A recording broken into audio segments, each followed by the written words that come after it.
Então, pessoal, as pessoas mais leigas aí me perguntam bastante: André, tem como proteger os equipamentos da minha casa, né? A minha televisão, tem uma televisão cara, tem como proteger? Tem sim, gente, ó. Uso do DPS.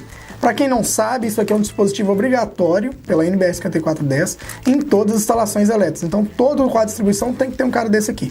O DPS nada mais é do que o dispositivo de proteção contra surtos. E ele protege contra sobretensões na rede. Essas sobretensões podem ser causadas aí por algumas variantes, como o raio que cai numa rede ou próximo a uma rede e induz nela, e também por causa de manobras na concessionária, além de ligar e desligar equipamentos. Então, é muito comum a gente ter isso, por elevadores, por exemplo, movimentando, podem causar sobretensões transitórias na rede. E o DPS, ele veio para proteger contra isso. Ele é bem simples, a ideia dele é simples. Coloca aqui do lado para mim, Chuck.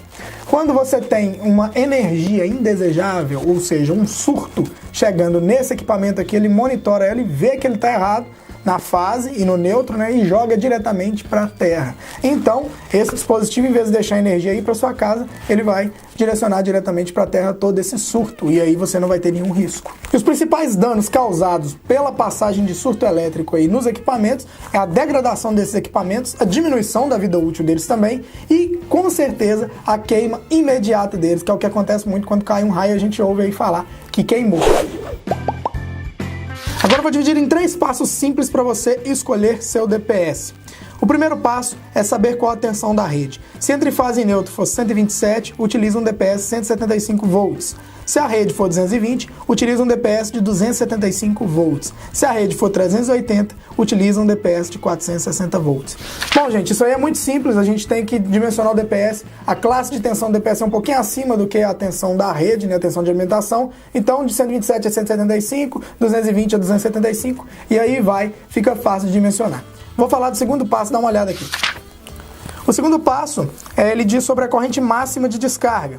Essa corrente máxima de descarga ela é dada em quiloamperes, ou seja, é 1000 amperes de alguma coisa.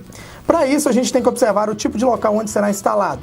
Na área urbana central, com vários prédios e para-raios, onde a gente tem no centro, tem muito sistema de proteção contra descarga, utiliza-se um DPS entre 8 e 20 kA.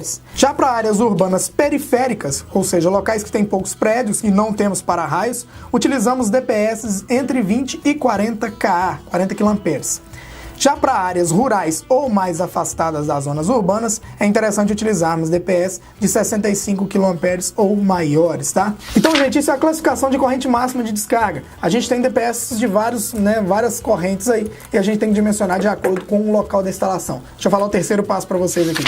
O terceiro passo é bom observar onde será instalado. E aí vem a divisão por classes. A classe 1 é quando você vai instalar ele nos quadros primários, o QGBT de distribuição. É a proteção primária utilizada em ambientes expostos a descargas atmosféricas diretas, como áreas urbanas periféricas ou rurais. Essa classe aqui é suficiente para drenar correntes parciais de um raio. Já o classe 2, ele é para quando ele vai ser instalado nos quadros secundários de distribuição. Esse é o mais comum. Ele é suficiente para drenar correntes induzidas que penetram nas edificações, ou seja, os efeitos indiretos de uma descarga atmosférica, por exemplo.